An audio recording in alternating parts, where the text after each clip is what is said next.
Yeah? Fuck you, you son of a bitch! That's gotta be Sage. You're goddamn right it's me, asshole! Where the fuck do you get off giving the Adventures of Sonic the Hedgehog the shit you gave? Wait, is that what this is about? Dude, that was years ago. Why are you fanboy raging now? I'm not a Sonic fanboy! You sure about that? Because, kinda sounds like you are. Listen, I don't care about Sonic the fucking Hedgehog. I played his games every now and then, and that was it. That is hardly anything you would call fanboyism. Well, if you don't give a shit about Sonic, then what the hell is this all about? This is about you not knowing what the fuck you're talking about. If you thought for one moment that the Adventures of Sonic the Hedgehog was as bad as it got, then fuck your bullshitting ass! Hey, I know what's going on here. You found some Sonic anime that you actually see as being worse as the original, right? Yes. And now you're angry at me for leaving it out of the review. Wait, what the hell? And so you call me up and demand that we do a crossover, huh? Doug? Suck my dick. Suck my dick until your jaw loses feeling. Suck my dick until everything you taste from now on tastes like sweaty man meat. Suck my dick like it's your first night in Hollywood. Suck my dick like you were trying to win a prize on a Japanese game show. Suck my dick like my cum cured baldness. Suck my dick until you are less man and more cockwormer! Okay, Sage, that is the worst crossover idea ever.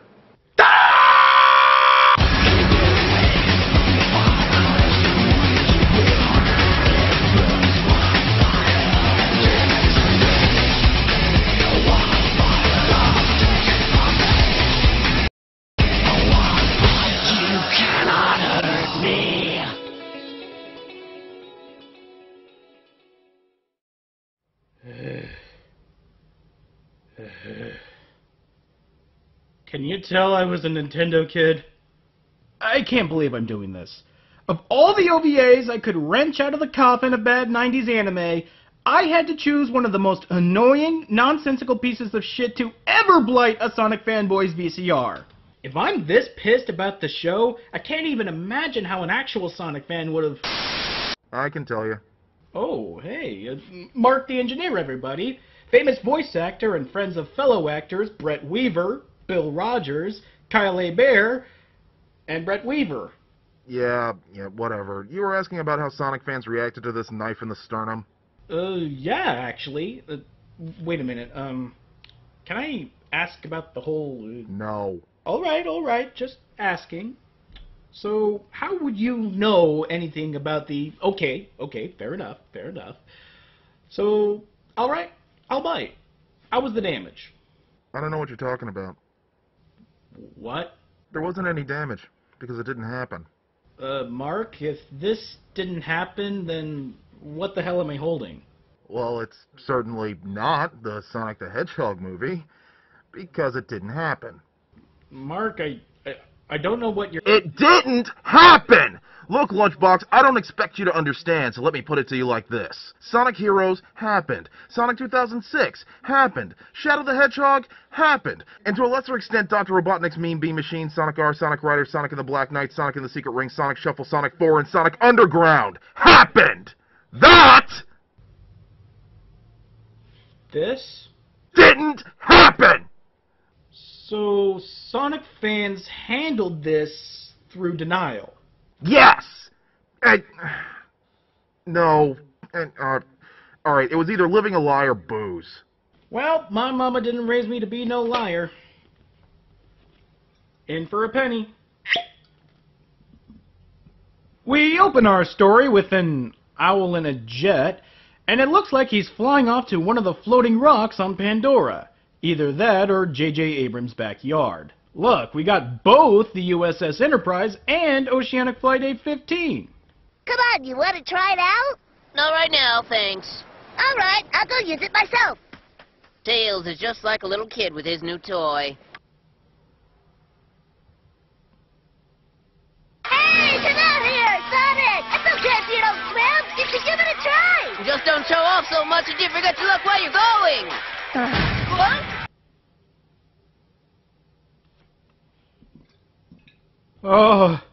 Oh dear sweet lord. This is what we're in for, folks. Voice acting so grating, it could sand off bark. Hell, this isn't even voice acting. This is some obnoxious comedian's impression of bad voice acting. Oh, man. Never thought you would miss Jaleel White this much, did you?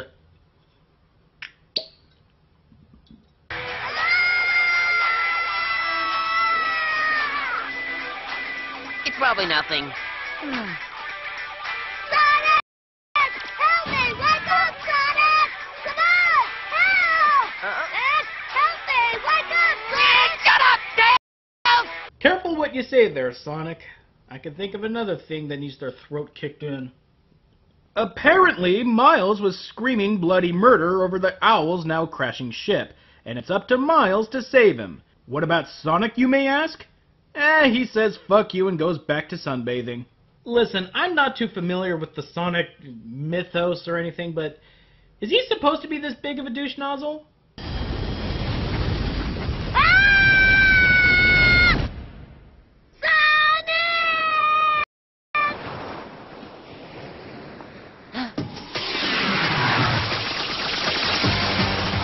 Wait, now Sonic gets off his ass and saves the both of them?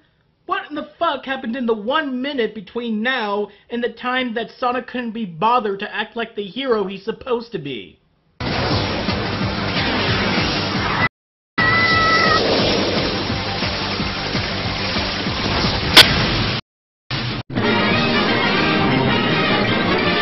Oh god, how I wish that was true. Nope, Sonic saves the two, and the Owl tells the both of them that the reason he made the trip in the first place is to deliver a message that the President needs them. And right before I can make the bad dudes reference that's already on everybody's mind, the movie makes it for me and has Dr. Robotnik holding both the President and his daughter hostage. Now, Sonic, I've got the upper hand. This is about the entire planet of freedom, so you better do as I say. No way. Don't you care about pretty young Sarah? Help me, Daddy! Little Sarah, Sonic, please listen to whatever Robotnik has to say. Oh, all right. Give me the scoop, Robotnik. Thank you, Sonic, I will. As you both well know. Yep, stopping you right there. If you're actually going to put the line, as you may well know, into your script, why not just tell the truth and have them say, I'm going to be talking to the audience for the next few minutes? And indeed, Robotnik does just that, explaining that something called Metal Robotnik has kicked him out of his dimension, and sabotaged a generator that would destroy the entire planet if it's not stopped. And why Robotnik had to take the President and his daughter hostage to tell them this, I don't know. How can we stop this terrible thing from happening, Robotnik? There's only one thing to do. Someone has to get through Metal Robotnik's traps, go into Robotropolis, and stop that generator before sunrise. And it should be the fastest one here. Forget about it. You created that stupid contraption in the first place. Why should I have to go around cleaning up your messes? Again, is this supposed to be how he acts? Why the fuck do you all like this shit stain? But again, it doesn't take long to twist Sonic's arm into compliance, and the two of them set off for Robotropolis. You just gotta love Sonic standing on the wings of this biplane here. It's like he's daring God to kill him. Meanwhile, Robotnik and the President's daughter get into a robot, I think, that erupts from the floor for no reason. And they fuck off to who knows where. Look, I can plainly see that the movie was meant to be funny and not to be taken at all seriously. I get that. But there has to be some kind of grounding for there to be any comedy. It's cartoon logic, sure, but if there's no rhyme or reason to the scenes in question, then it just winds up feeling confused.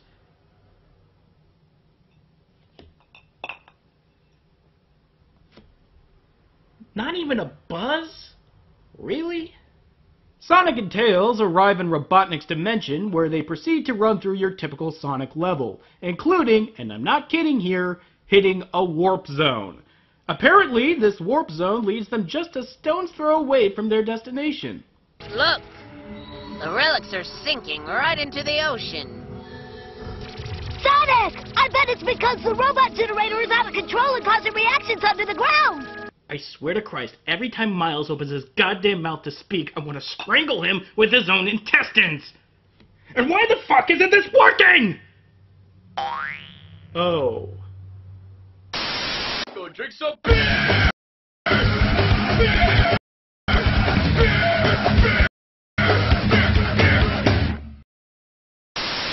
So Metal Robotnik pimps in and tries its best to pulverize Sonic and Tails, but it looks like he just can't keep up with them. This all leads to the movie dicking around for several minutes, having Sonic and Tails run around and dodge its attacks and doing very little else. Finally, Metal Robotnik has had enough and whips out his butt cannon. Yes, it's butt cannon, and sprays the both of them so they can't move. Let's see, a butt cannon that shoots sticky projectiles. Nah, too easy. Uh-oh. You might have the fastest feet in the world, but now you're just a normal hedgehog. Yes, a normal hedgehog that's blue, capable of human speech, and wears sneakers. Next you'll probably tell me that Miles here is just a normal two-tailed fox. The two aren't done yet, as Knuckles pops out of nowhere and saves the day. And no, I don't know what is up with his Woody cowboy hat. Metal Robotnik senses the tide has turned and tries to make a break for it, but Sonic won't have it. The dude shot at him with a butt cannon. No way he lives!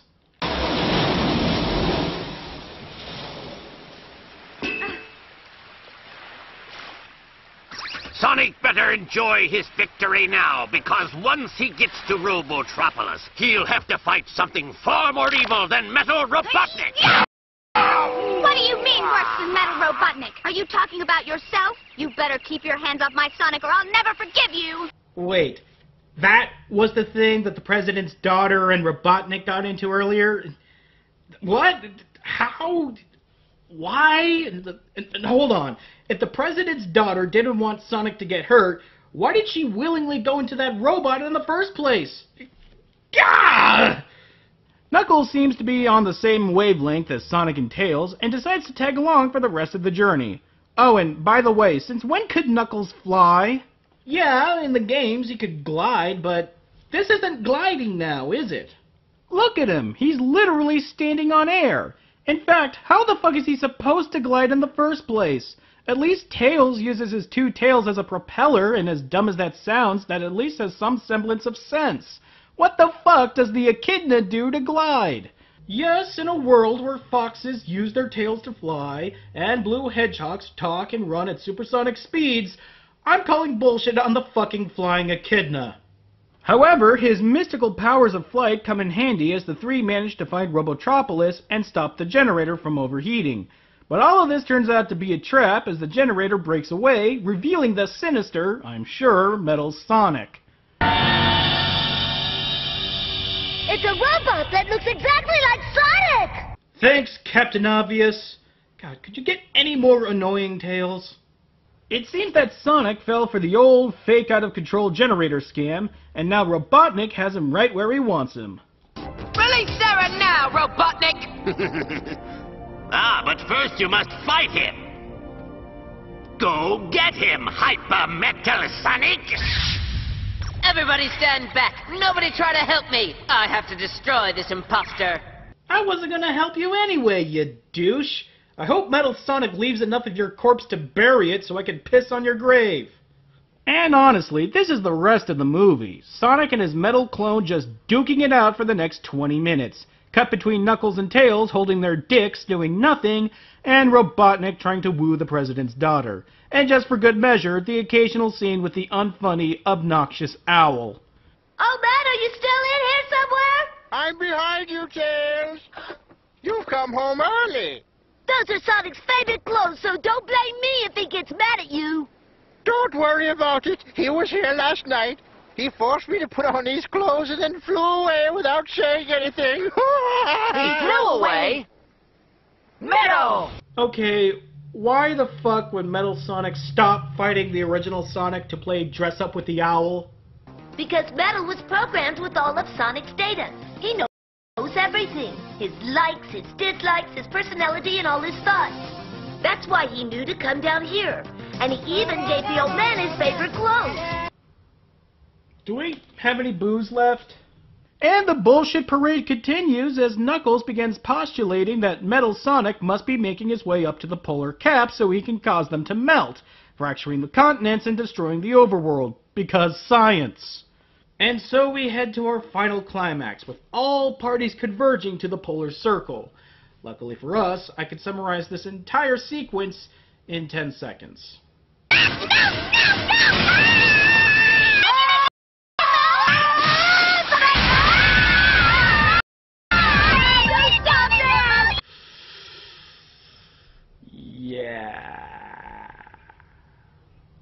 Finally making himself useful, Tails reprograms Metal Sonic to allow the real Sonic an opening for attack. But because the movie wants to drag its heels for as long as it can, it pulls this convoluted ticking clock where the president, for no reason stated, crashes his ship into an ice bridge, and if that ship explodes, it'll destroy every continent on the planet. Again, because science. So it becomes a desperation battle as Sonic and Metal Sonic continue this ball-numbingly long bout until Sonic makes Metal launch into the ship, causing it to explode. And yet this doesn't break the ice bridge like they said it would. And then Metal saves the President and the Owl who were trapped in that explosion. Just end! End already, you piece of shit! End! End! End! Oh, thank Christ this shit pile's wrapping up. Metal Sonic falls into a chasm and for some reason Sonic decides to try and save it.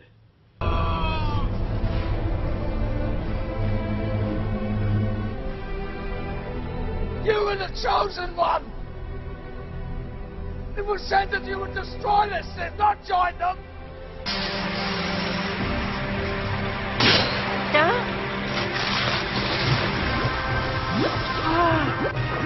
There is only one Sonic.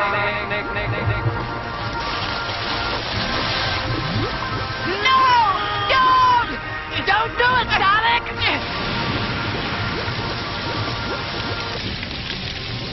Huh. Maybe I should have made a Terminator 2 reference instead of that Star Wars reference. Wait, I can still make it, can't I? Fuck it.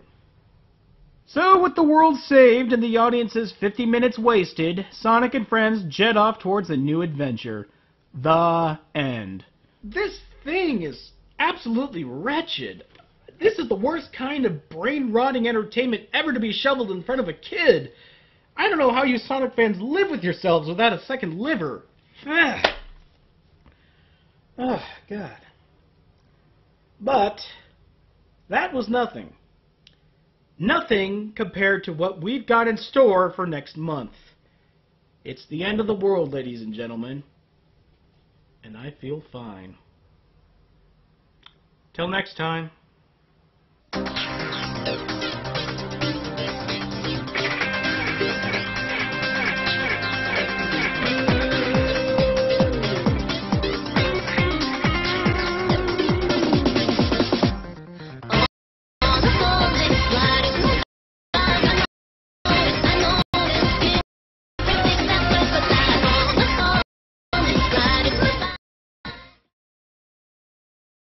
Greetings, Internet. We're the creative tour de force behind Bad Call, a YouTube channel celebrating bad decisions, like the time Apple fired Steve Jobs. Or when women were allowed to vote. Our first season's theme is bad business decisions. Please, enjoy this incomprehensible 2-second trailer. Look at this! How confusing. We dearly hope you'll watch and subscribe to our channel, but if you can't find the time, hey... We'll just come to your house. Drill holes in your temples. And bump our dicks in your brain pan.